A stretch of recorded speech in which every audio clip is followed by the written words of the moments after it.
It's so funny. The one thing I've never wanted to be was a CEO. I always wanted to be the right-hand person to the CEO, but not the CEO themselves because it was just the pressure of fundraising is a lot. Hi, Jim Wilson here. Welcome back to NGB Ideas, a podcast about the personal journey of leaders, innovators, and disruptors in the Canadian life sciences sector. Our guest today is Maura Campbell, CEO of the Ontario Bioscience Innovation Organization. Listen as Maura shares her thoughts on surviving a severe car accident, some of the obstacles she's faced as a woman working in life sciences, the disappointment of doing everything right but still having a company fail, and how keeping an open mind is important to success. NGB Ideas is supported by the Hamilton Health Sciences Foundation and the TMX Group, and we're sponsored by obio.ca and novanordisk.ca. This episode was recorded in 2023. Maura Campbell, thanks so much for joining us today. Hi, Jim. How are you?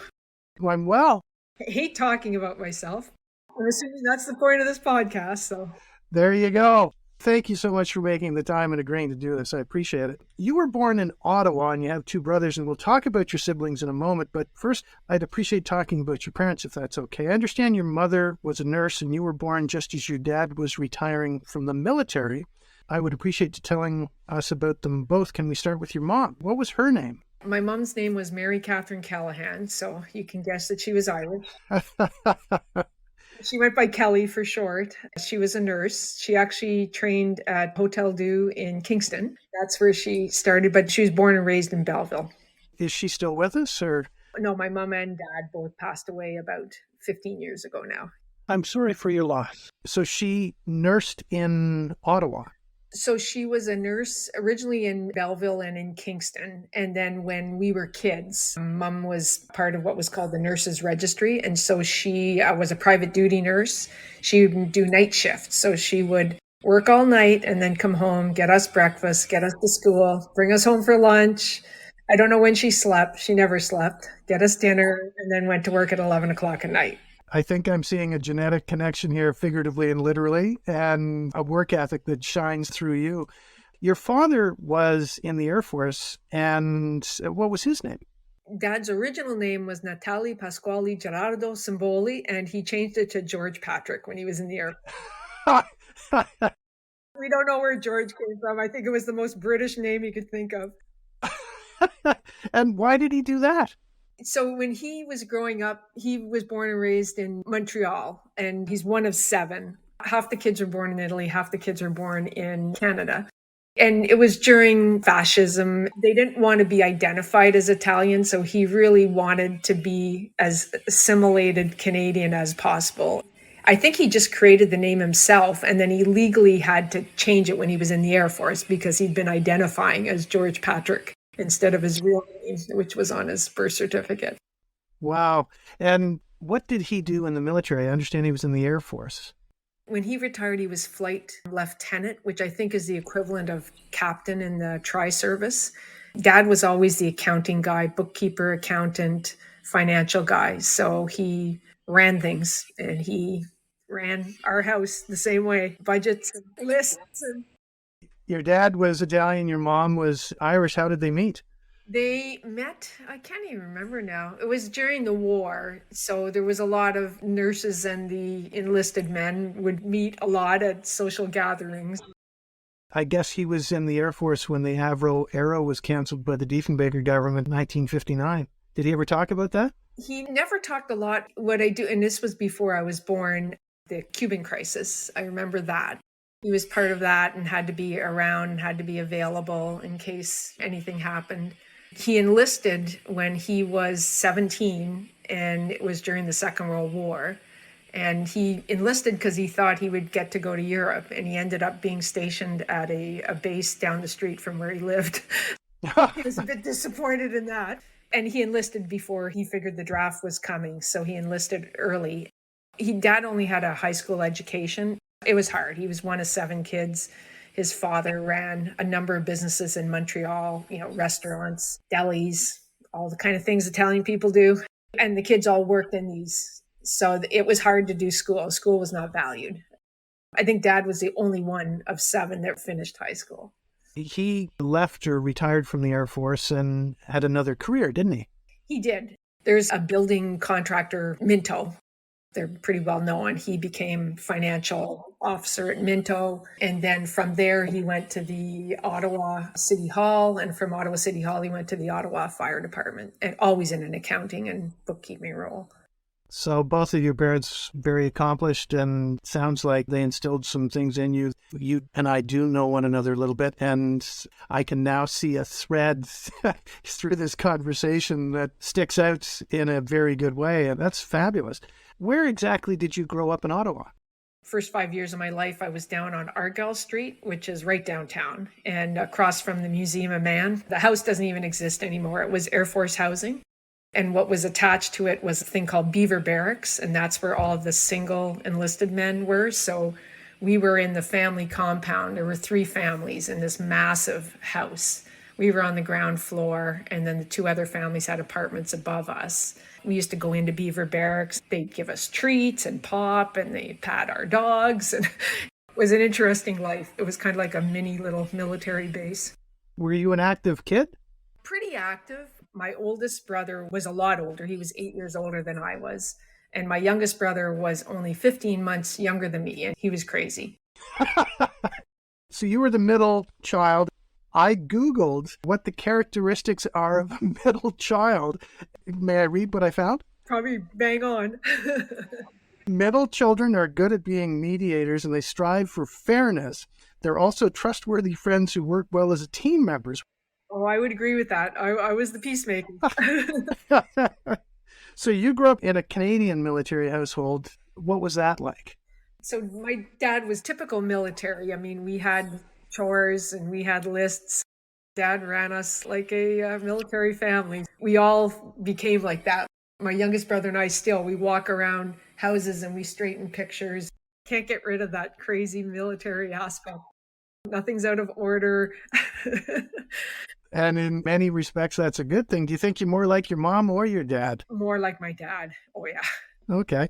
You were born just before he retired, which meant that you didn't have to move from school to school when the family was going from place to place. And looking back, do you think that was an opportunity lost or a benefit gained? So my oldest brother went through them, moving of Trenton, Toronto, Ottawa. Not crazy, but I think for a lot of military kids, it's hard. They almost don't want to make best friends or anything because you're going to be moving in 2 years. So my youngest brother and I were kind of saved from that. Dad retired when I was 5 and my youngest brother, Chris, was 4. So we didn't have to go through moving at all. We had one move in our life when we left the family compound there on Argyle and moved out to the suburbs when Dad retired.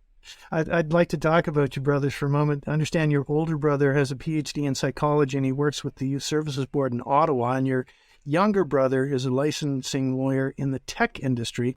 What does a licensing lawyer do? Chris does almost the same job I did in life sciences, except in technology, like high tech. I always called it high tech. I'm showing my age, but basically, computer science, telecommunications, things like that. And is he also in Ontario? No, he's down in Boise, Idaho now. Ah, okay. Your older brother has a PhD, your younger brother is a lawyer, and you're the CEO of one of the most important biosciences organizations in Canada. It sounds like education was an important part of growing up in your household. My parents, particularly my dad, really valued education, and we were supported all the way through. We did not have to have jobs. Dad paid tuition, and so as long as we wanted to go to school, we went to school. He supported us the whole way.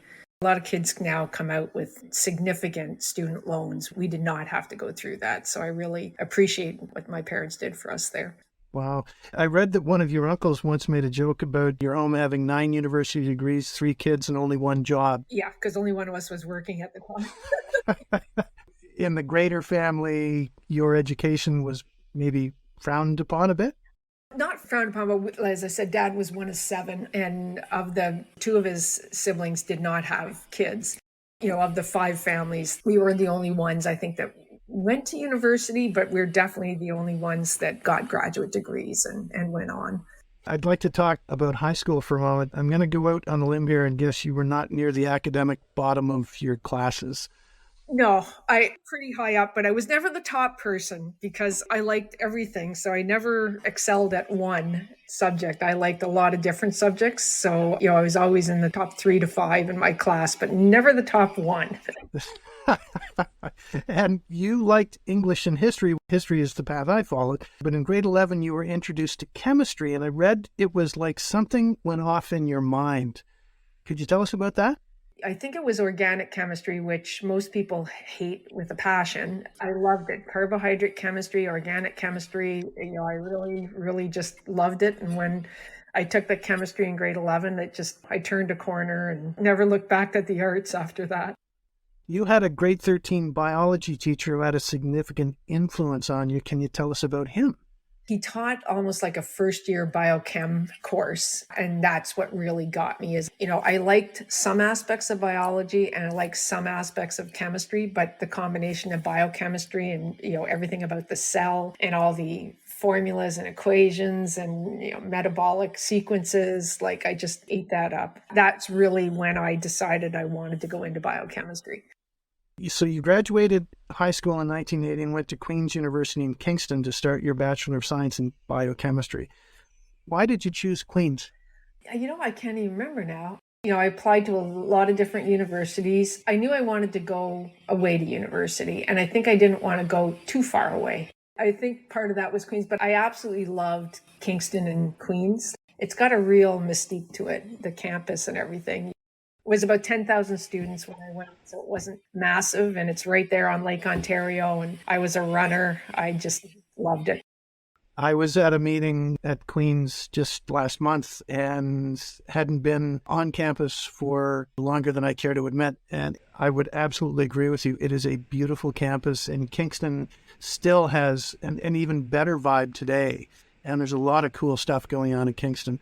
What was it like attending Queen's as a woman at that time? Were there many women in the course or in the faculty at that time? So we were a super small class. I think I was 16 that made it all the way to fourth year. But there was only one female in the Department of Biochemistry at the time, and she ran the undergraduate lab. So she did not have a research program. So it was completely male dominated.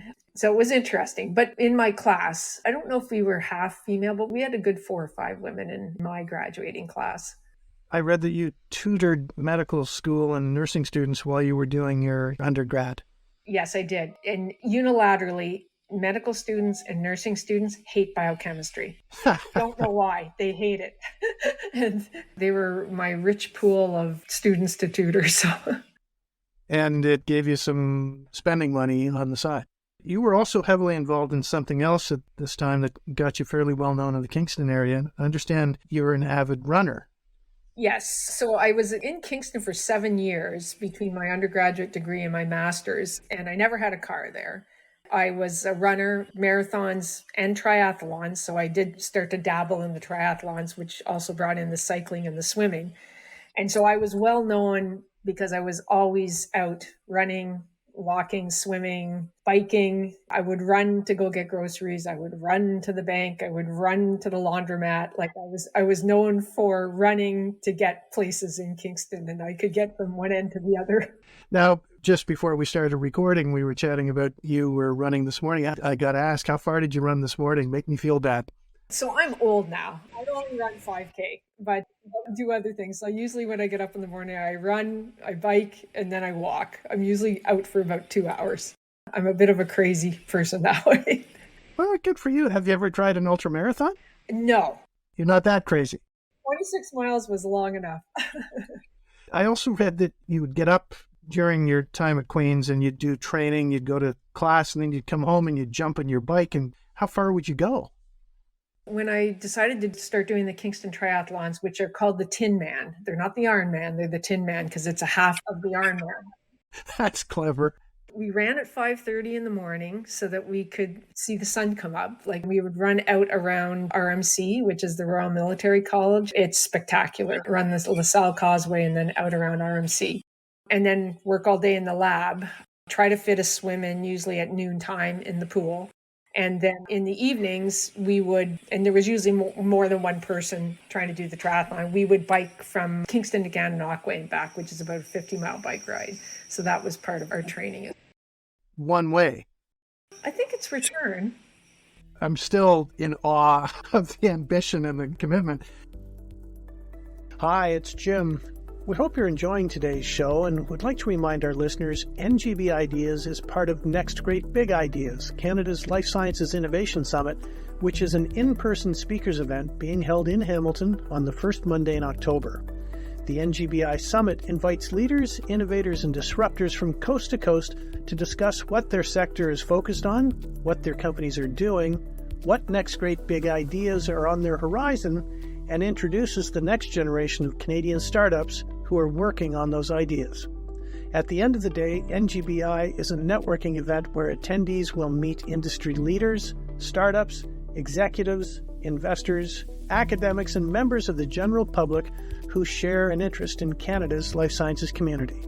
For details about our speakers and to purchase tickets, please go to www.nextgreatbigideas.com. Where did your love of running come from? I actually don't even know. Again, I started running when I was like 13 or 14. I quickly went to distance running. I just loved distance running. I would run, upwards of 10 miles. And then when I was doing the marathons, we would run 20 miles regularly. I think it was just I used to think a lot when I was running and plan out talks and doing just different things like that. Did you compete in high school or university? I competed locally, but not in school. So you finished your BSc in 1984 and did your Master's of Science immediately after that, also at Queen's. Was this path circumstantial or intentional? Were you thinking your career path at that point was to be teaching at the university level, or was it just, whatever? I was a good student. I liked university life. It was fun. I just loved the fact that I could run and have my own schedule and all that. And I think when I graduated my undergraduate degree, I didn't know what I wanted to do. So I thought, whatever, I'll do a master's. And then same thing happened at the end of the master's. I thought, well, this is better than getting a job. So yeah, I just enjoyed being in school and enjoyed everything about it. Now, I did start to get weary of it by the end of the PhD. By that point, what else is there?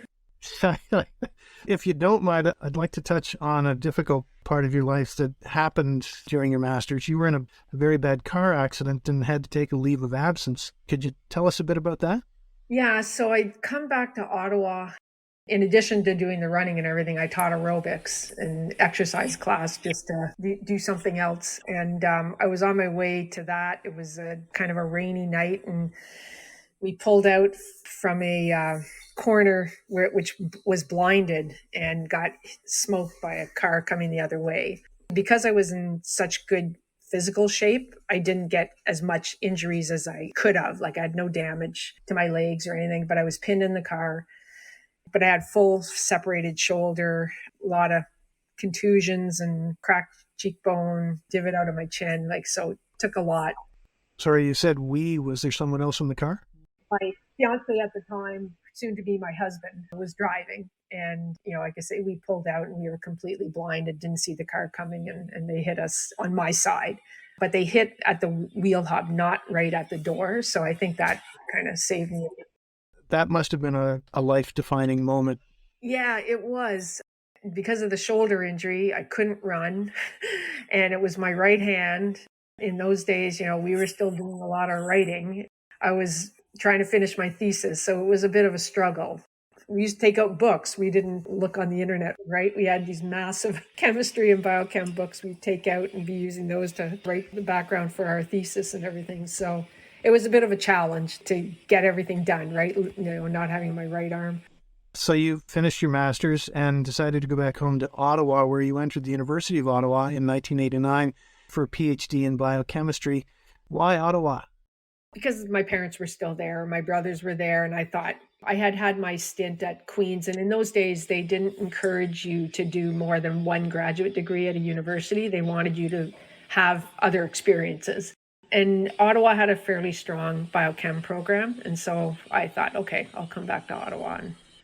So the parents were glad to have you back after what you went through. It was probably great to be there, I'm sure. So you were there from 1989 to 1993. What was your time at the University of Ottawa like compared to your time at Queen's? On day one, I came in and I was so amazed at how many women were in the program. particularly at the professorial level. So there were two women that had really huge research operations, Dr. Himshagen and a Dr. Bejin Haik, and they were phenomenal role models for any of the females that were in the PhD program. And that was really new for me because we didn't have that at Queen's at the time. There were really no full professors that were actually running full research programs. If my math is correct here, while you were in your PhD program, you got married. And you mentioned your husband earlier. Who is he? My husband's name is Peter Campbell, and he was a high school teacher that became a vice principal. And how did you meet? We met, I think, through my youngest brother's girlfriend somehow. I can't even really remember now. Peter's one of four boys. She knew Peter and his brothers, and we met at some social event when I was finishing my master's. You got married, you're in your PhD program, and you became pregnant with your first son. How was that viewed at the time by your peers? Yeah, so I remember asking, like, what happens now, going to HR and saying, what happens now? And they're like, well, we don't know. We've never had a grad student pregnant. I was in the lab and I was working with radioactivity. So we went through all this health and safety stuff where they're like, we're going to put a lead apron on you, which weighs 30 pounds. And I'm like, I'm going to fall over. I have 30 pounds in my stomach. They really didn't know how to handle it or what to do. So, you just kind of muddle through, and I had to get bigger lab coats because I became fairly large and waddling around in the lab. Well, talk about being the tip of the spear. They'd never had anyone in that situation before. Not during the time that they were in the lab as a graduate student. And so no one really knew what the path forward was. So you're in the third year of your PhD, had a baby, you're finishing up your lab work, you're writing your PhD thesis, and you're nursing as well. Was maternity leave an option? So it really wasn't because you were a student. So I remember I was home for 4 months, but I would go back in for lab meetings because I didn't want to fall too far behind. I didn't have any extension for my thesis. So when Justin was 4 months old, I went back into the lab to finish off the last of my experiments so I could start to write my thesis. I was only off 4 months. I'm sitting here thinking I'm pretty full of male privilege at the moment, and I cannot imagine how difficult that time of your life must have been just trying to stay on top of everything. In retrospect, I should have just enjoyed the 4 months off, but you're so afraid of falling behind. So I was writing fellowship applications and scholarship applications. Justin was a very good baby. He was very easy. He slept through the night at 8 weeks. So I was able to do it, but it was stressful. I mean, I remember writing my thesis with one foot on a travel tender, just like rocking it back to get one more chapter done before he would wake up. Wow. And then you were pregnant with your second child fairly soon after that, and you had your third child in fairly quick succession. You were a pretty busy person. One of the people that I've probably worked with the most in my life, his name is John Bell. He's well known in Ottawa and in Canada and everywhere. He said all he remembers is that I was just pregnant all the time. I said, you were that pregnant one. You always had this big lab coat on. Didn't see that one going. So you graduated with a PhD in biochemistry, and you were looking at doing postdocs, and it sounds like this was a bit of a crossroad in your life. You knew you did not want to do lab work, and you knew you wanted to have more kids. So what did you do? So I got together with another person. Her experience was almost even more career altering than mine. She was a career research scientist at the NRC, and she had thought, okay, I'm far enough along on my career. I can have a kid now, and this will all work out. I always laugh at this. She and her husband were at the first ultrasound, and he said, there's a lot of legs and arms there. She was pregnant with triplets. Wow. I always say I had 3 kids the old fashioned way, one at a time. She had triplets. She never went back in the lab. So her and I got together and formed a little bit of a partnership, and we did grant writing. From that, I kind of went off on my own. And once the grants were written and they were funded, they needed people to manage the project. So I started to do project management. And that's kind of how I cut my teeth in consulting and startups. I understand one of your clients got $8 million in grant funding through 4 different programs, and their head of research, who lived in Montreal, realized that somebody had to manage the process, and that created an opportunity. Yeah. And so I got engaged by the company was called Neurochem, and Neurochem became Bellis Health. And Bellis Health just recently was acquired. They needed someone that could do extramural research program management. So there was a program at Queen's, so that was great. I was going back to my alma mater. And then there was a program in Toronto as well, a diabetes program. And then there was another program out in Edmonton, and it was the Edmonton Protocol, which was that type 1 diabetes stem cell transplantation project. So I was the extramural project manager for those 3 projects for Neurochem. Reading about this time in your life, it sounds like the job was kind of self-taught, and it also opened up some other windows for you around intellectual property and license agreements. That's correct. So I wrote industry program grants. And then when the grant was funded, we ran the project, and the project, inevitably led to intellectual property. So I learned everything there was about patents and filing patents. I had to negotiate the contracts with the university and with any external vendors. So it really helped me kind of get experience in what I would go on to do in startup companies. So in 2001, you joined the Ottawa Hospital Research Institute as their first ever manager of technology transfer and commercialization.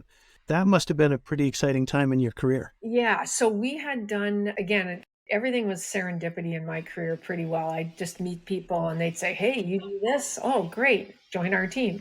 So I met a woman who had been basically doing some tech transfer for the Ottawa Hospital. We'd done an 18-month maternity leave replacement for one of the Centers of Excellence programs called IRIS. It was the Intelligent Systems and Robotics. So we'd done this 18-month replacement there and kind of played the tech transfer office for that. And then the Ottawa Hospital wanted to commit to a tech transfer contract.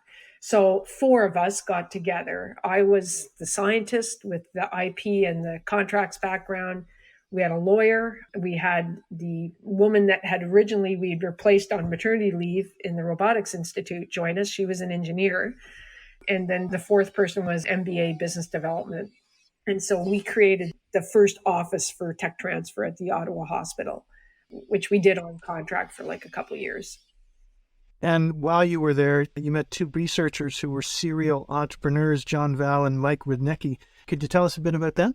Yeah, so I still remember Mike's first company was called STEMpath, and Genesis Capital was investing at the time. They were a brand new VC group at that time, and they invested in STEMpath. Mike was the CSO, I think. And I remember we incorporated that company on like a Christmas Eve. It was crazy. We were driving around trying to get signatures and starting it all up. Since then, Mike's done a lot more successful companies, but that was the start. You were one of the first generation of academics to occupy the role of manager of tech transfer. Why was that position created? Why didn't it exist sooner? I think just people were so set that research was research, and there was only a handful of researchers and profs that would have thought of spinning out, filing IP, spinning out a company. Like it was just such a new area for everybody. But there were definitely people like Mike Rudnicki and John Bell that were doing it. And I kind of gravitated towards them, helped them out, learned a lot along the way, had a lot of laughs. We had no idea what we were doing. So it was when we were successful, we were like, we have no idea why we were successful. Like it was one of those things. So riding the wave. Yeah, riding the wave. Before we continue, I've got a question about IP that I'd like to run by you. I'm not a lawyer and I don't have your experience and expertise, but I had someone say to me recently that Canadian IP laws are weaker in comparison to US laws, and it's one of the factors that encourages scaling startups to leave Canada. Do you think there's any merit to that comment?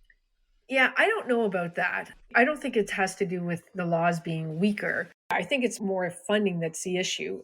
Most companies, with respect to their IP, file US first, but part of that is because it's a bigger market. We often leave Canada to the end.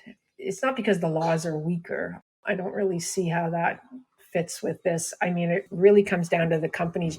They just need more funding support to stay in Canada, and they're not getting it. There's not enough investment for the scaling companies. And the more US investors you get, the harder it is to keep your footprint in Canada. It's just inevitable. Although I feel like we are doing ourselves a disservice to say it's inevitable, and that we need to start to think creatively about how to change that and how to actually convince US investors that keeping the company in Canada is actually very advantageous. We would like to pause for a few moments to let our listeners know why this podcast exists. Officially, NGB Ideas was created to help promote the Canadian Life Sciences Innovation Summit, Next Great Big Ideas, which is taking place in Hamilton this October. But that's not the whole story. Our podcast and the NGBI Summit have been created to support McMaster Children's Hospital, which is one of the top critical care pediatric hospitals in Canada.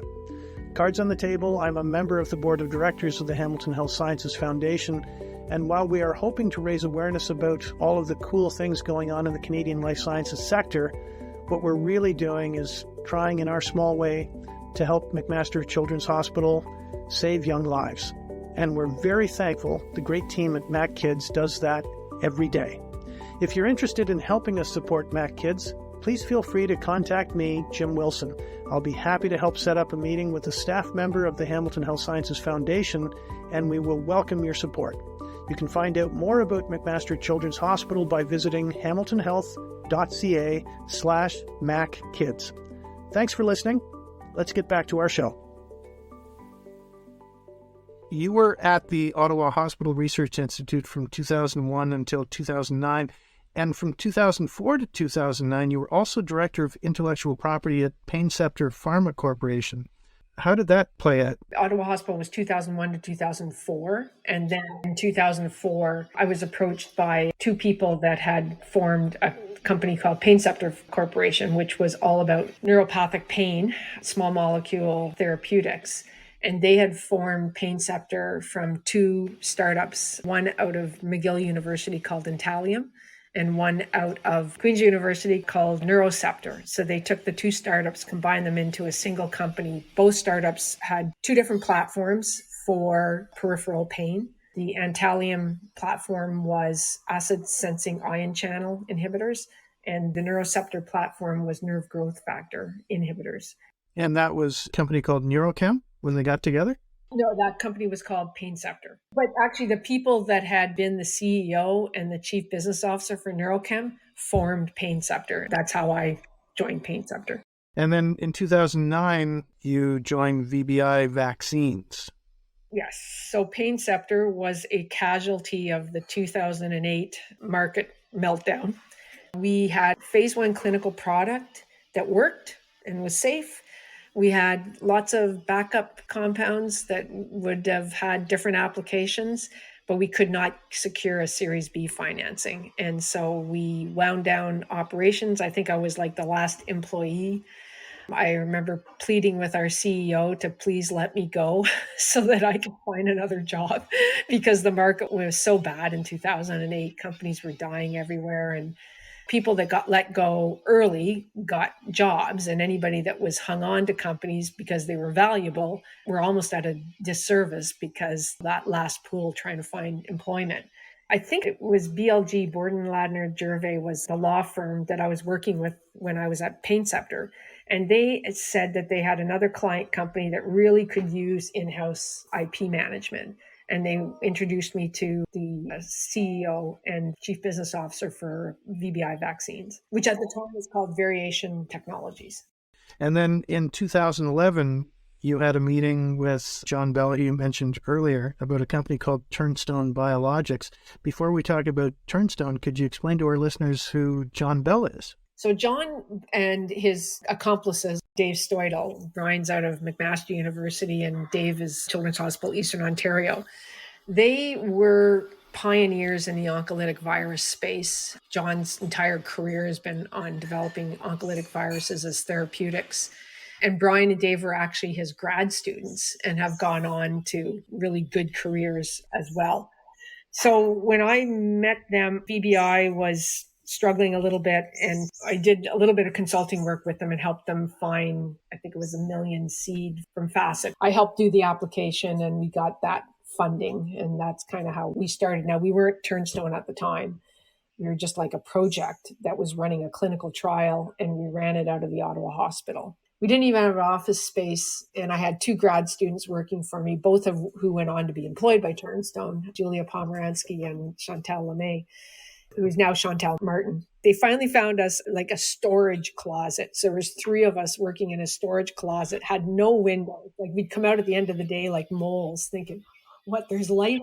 And that was literally the start of Turnstone, is the 3 of us. They were both grad students at the time and myself working in this little tiny room. And we put together a phase 1 clinical trial. We put together GMP facility, got it approved and validated and up and running, produced clinical product, filed IP, managed external vendors, and did it all out of this tiny little room at the Ottawa hospital. And that was 12 years ago.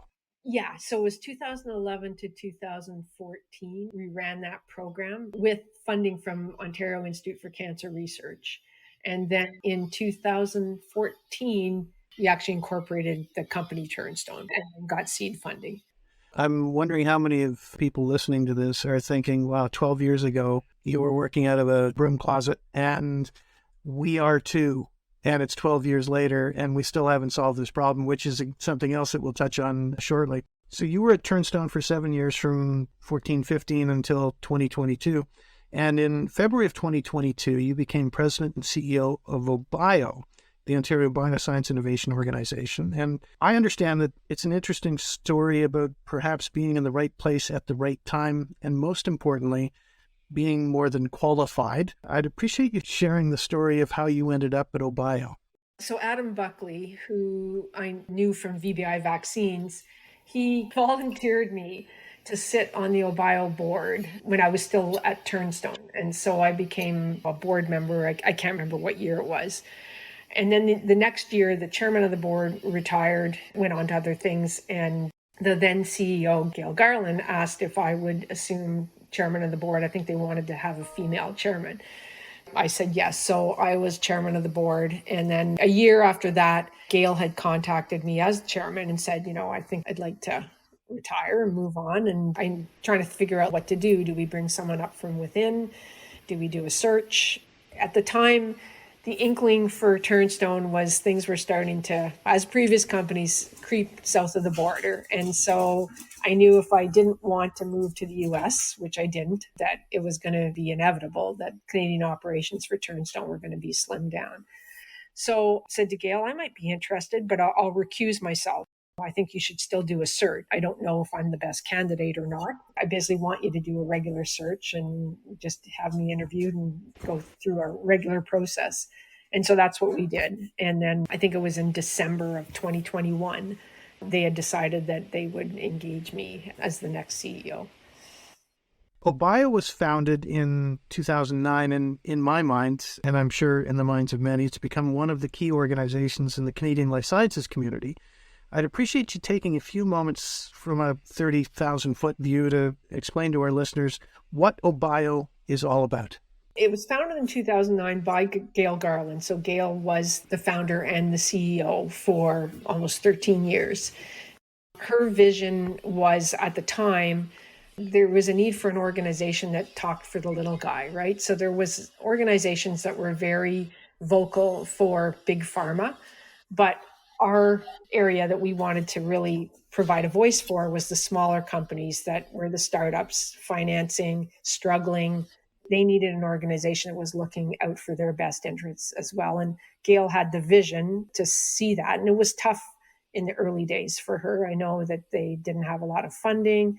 They had a lot of pressure to just join the bigger pharma organizations, but Gail persevered. I hear all the time companies going like, you really do things that help us. That's really what Obio is all about, is really to support the little startup companies in any way that we can. So we're not-for-profit, membership-based. We engage in strategy, programming, policy development, and advocacy. to further the commercialization of Ontario's health science companies. And we're really trying to position Ontario as a leader in the life science innovation. I would say we're very heavy on programming. We run a lot of programming. We do it under three different pillars: capital access, workforce development, and technology adoption. And under these pillars, we run one or two different programs that really help companies get financing that they need, help them build their workforce and train their workforce, and get the technologies adopted and procured by healthcare organizations. Is membership open to anyone? Membership is open to anyone. We have a small membership fee, pretty trivial by comparison, I think, to some of the other organizations. For that, companies get access to grants, to funding, to training, to a lot of programming, webinars. We're very active trying to always deliver things that are meaningful for the companies. I appreciate the overview. Where will Obio be in 5 years? We're dabbling a little bit with some of our programs having a national scope, but for now, we're really trying to be the best we can be in Ontario. Our Early Adopter Health Network program, which is our technology adoption program, because there's not a lot of programs like it in other provinces, we are getting companies reaching out, particularly because we have a network of over 50 healthcare organizations in Ontario. Ontario is a huge group of healthcare organizations, so a lot of out-of-province companies would like access to our network. So we're starting to dabble with that program having a bit more national scope. So you've been CEO for just over a year. How did the COVID pandemic affect the organization? Every organization, every company, we are all working from home. It was a very disseminated organization, I'd say, just like Turnstone as well, right? At Turnstone, we had just leased office space in Ottawa, and then within 3 months, I'd shut it down. So we were sitting on 10,000 square feet of brand new retrofitted office space that nobody was going into. Like literally myself and one other person were showing up. Similar, Obio had a lot of people working from home. Over the course of the year, more and more people were starting to come back into the office. Now we have a policy of 60% of the time is spent in the office working with each other. And we're going to be moving into new space in the fall, which will be nice. So currently we're in the old Banting building, but we'll be moving into the new SRIC building come August, September, hopefully. What is it you like most about your job? What I like most is just the interaction with companies. I learned so much with the previous companies I've been with. Things to do, things not to do. I really enjoy sharing that knowledge with other companies and helping them understand and how to grapple. A lot of our companies are grappling with the cross-border issues. I learned so much from Turnstone of what we did and what we could have done differently. And I really try to share that knowledge with a lot of the companies that are dealing with the same thing. They need sales in the US, they need an entity in the US, they're getting US investors, how to deal with all that and still try to keep your Canadian footprint. Have you encountered any surprises, positive or negative, that you can share? It's a tough year financing wise. Definitely have seen a couple surprises. I'm not going to name names, but things that have happened which surprised me. But the reasoning is it's a tough year to be raising money. Last year was tough. This year's even tougher. The only thing I will say is because I've been around long enough, it's peaks and valleys with life science financing. I've seen worse times previously that we resurrected from. And then we had 2020 and early 2021, life science companies were IPOing with nothing and doing massive IPOs. There's always this leveling effect, right? I just think we're in a real trough right now. It is going to get better. And the difference I see this time versus like 2008, which was horrible, is I remember our CEO at the time going to JP Morgan in San Francisco, which is the epitome of financing meetings for life sciences in the US. And he said you could have bowled there in 2008. Like literally there was nobody there. This has been a hard market. SVB collapsed. A lot of things have happened, but JP Morgan was hopping. Bio is going to be hopping. Like people are out and about. People are meeting. So things are going to happen. It's just riding out this wave of a tough year for financing. That's a great segue into my next question. I understand you consider yourself a pessimistic optimist. What do you mean by that? I prepare for the worst, but I see the best happening. That's, I usually have a plan A, a plan B, plan D. Like in case this one falls through, in case this one falls through, I don't count my chickens before they hatch. I'm always very low key. I don't get too optimistic about anything. But fundamentally, I'm an optimistic, upbeat person, but I always am very, very cautious about not getting too excited about things until they happen. That's a good way to be. Hi, it's Jim. We hope you're enjoying today's show and would like to remind our listeners NGB Ideas is part of Next Great Big Ideas, Canada's Life Sciences Innovation Summit. NGBI is an in-person speakers event being held in Hamilton on the first Monday in October. The summit is bringing together leaders, innovators, and disruptors from coast to coast to provide updates on what their companies are doing, what next great big ideas are on their horizon, and introduce the next generation of startups in Canada who are working on those ideas. At the end of the day, NGBI is a networking event where attendees will meet industry leaders, startups, investors, academics, students, and members of the general public who share an interest in Canada's life sciences community. For details about our speakers and to purchase tickets, please go to www.nextgreatbigideas.com.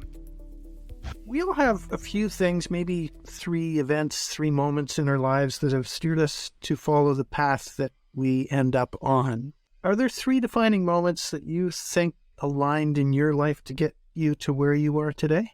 I would say that grade 13, having the teacher that taught biochemistry, that really hooked me because I could have gone a different way. I loved history and liked English as well. So there was a lot of different paths I could have taken, but I think that is really what turned me to biochemistry. And then I would definitely say basically having 3 kids in 5 years made me rethink whether I wanted to do an academic career or not, and put me on that path of startup companies and working as a consultant and having no idea what I was doing, taking a big risk and getting off that academic career path and just starting to work for companies. I mean, it's not like we were taught that during our PhD. We didn't even know companies existed. All we knew is what we were studying. A couple companies in succession moving a lot of the operations to the US made me feel like this point in my career, I needed to do something where I really started to make a difference to Canadian companies and start to think creatively about how we keep them here, despite the fact that we don't have the funding, which is not an easy solution. There's no easy mechanism or solution to that. We need to put more effort into thinking creatively of how to get US investors to view Canada as the optimal place to have a company. I mean, we have exceptional talent, second to none. The US dollar goes very, very far in Canada on a research perspective. The SHRED program with CRA, there's nothing comparable in the US that gives that kind of tax advantage for research and development companies. The cost of our FTEs is lower. The cost of benefits is lower. The cost of facilities. There's so many reasons to have a company stay in Canada. It's way more economical. And like I say, the highly qualified personnel we produce, no one's going to convince me that the average US scientist is any stronger than the average Canadian scientist.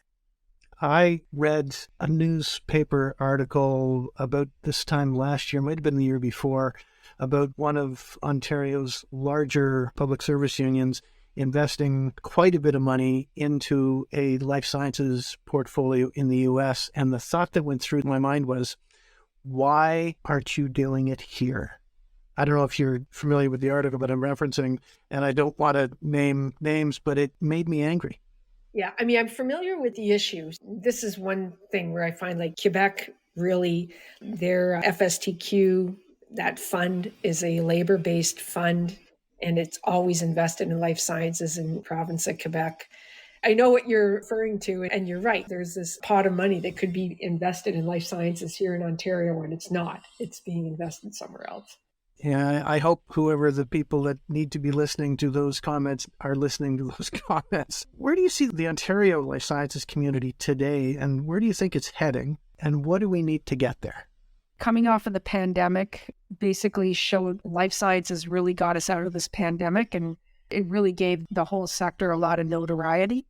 People were listening, people were paying attention. I mean, who could have said like 10 years ago that a scientist working on mRNA and lipopolysaccharide formulations was going to end up 10 years later with a vaccine that actually worked and got us all back and living, and no one could have predicted that.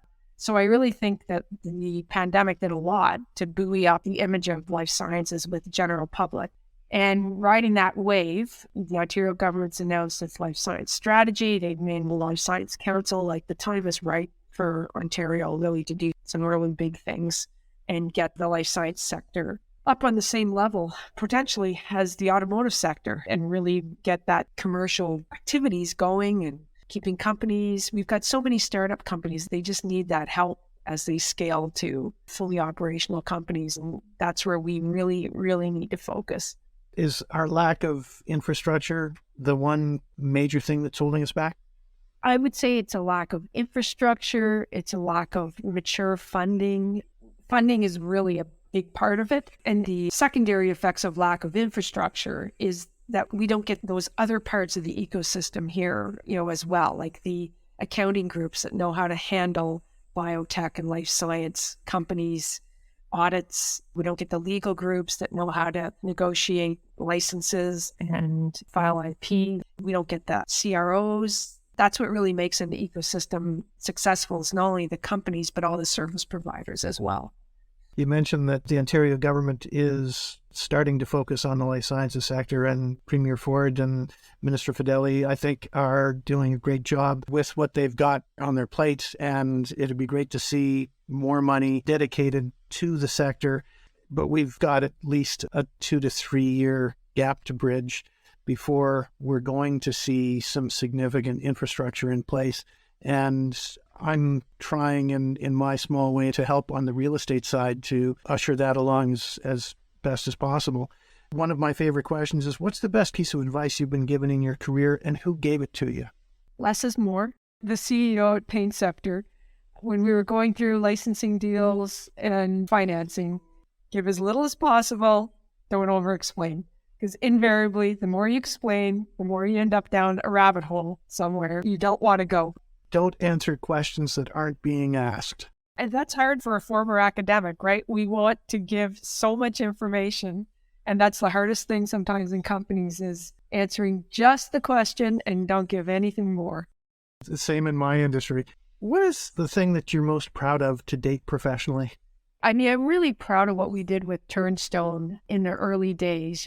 We took a research project and we made it into a company, and that company went on to raise a significant amount of funding and stay in Canada for that period of time. But, like I say, as of now, like, it's definitely migrating south of the border. But that was a real, I think, feather in all of our caps, is that we really were able to get something out of our research lab into clinical trials and get a lot of money around it, which I had not had that level of success in previous companies.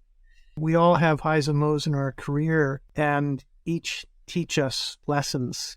Are there any things that come to mind that happened to you in your professional career that you walked away with some perhaps hard-earned lessons? I'd say the demise of Paint Scepter was painful. We had done everything right, and the market crashed. It was a terrible time, and we just could not close the Series B financing. So you get so passionate about the companies that you're building, right? They become like your baby, and it's really hard to see it go from a high where we had hired up to 45 people. We'd closed $45 million. We were running programs. We had partnerships. We had a successful clinical trial, and then we couldn't raise the funds. And we slowly went from 45 down to 6, down to 2 or 3. That was painful. But what it did teach me is that every company I learned from led me to the next company. That's probably where I became pessimistically optimistic, is like, I always knew I was going to have another job. Maybe it wasn't imminent. Maybe it wasn't right in my face, but I knew whatever I learned at my previous company was going to serve me in the next one. So don't focus on the loss, perhaps focus on the lesson. Yeah, exactly. We've all got a bucket list. Do you have anything on your professional bucket list or personal that you're hoping to achieve before you hang up your running shoes? It's so funny. The one thing I've never wanted to be was a CEO. I always wanted to be the right-hand person to the CEO, but not the CEO themselves, because it was just the pressure of fundraising is a lot. And of course, here I am wearing this hat with a not-for-profit where the fundraising is even tougher. There are times where I think I'd like to do the company's thing again, build it from scratch. Probably not imminently, but there's probably one more in me in some way. Okay, fair comment.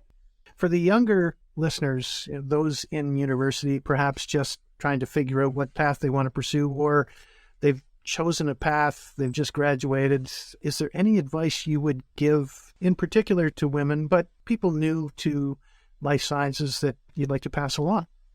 Keep an open mind. Like I say, I just fell serendipitously from thing to thing to thing and made a career out of it. When I'm asked to speak to groups about, how I got here, I always put the picture up of a straight line and then a squiggle line. I'm like, I was a squiggle line. I had no plan, no concrete idea of what I wanted to do, but I just kept an open mind. And I always thought hard about what skills did I bring that could be applied in different situations. And I think when you look at yourself in that way, you'll always be employed. You'll always have a job.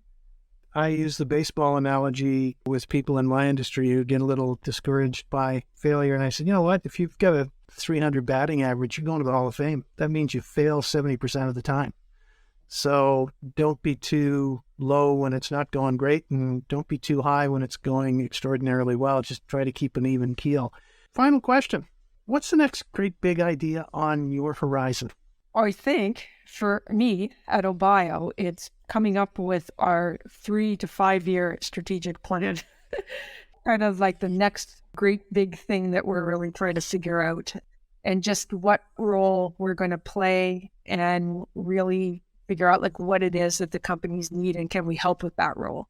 I suspect very strongly that Obio is going to be front and center on a lot of conversations going forward, and in no small part because of you and your team and the great work that you're doing. And I really have enjoyed this morning. Thank you so much for making the time. It's been wonderful. Thank you, too. An hour and a half talking about myself is a record for me, I think. Well, thanks again. That was Dr. Maura Campbell, President and CEO of the Ontario Bioscience Innovation Organization. You can find out more about Dr. Campbell and her team at obio.ca, and you can follow them on social at Bioscience. This week's episode was researched and edited by Tisha Prasad. If of interest, you can follow us on social at Lab Occupier, and if you'd like to get in touch with me, I can be reached at jwilson@Leonard, that's LENNARD.com. On a final note, if you like what we're doing, we'll appreciate you telling your friends and promoting us online with the hashtag NGBideas. And don't forget to check out www.nextgreatbigideas.com to find out more about Canada's Life Sciences Innovation Summit. Thanks again for listening.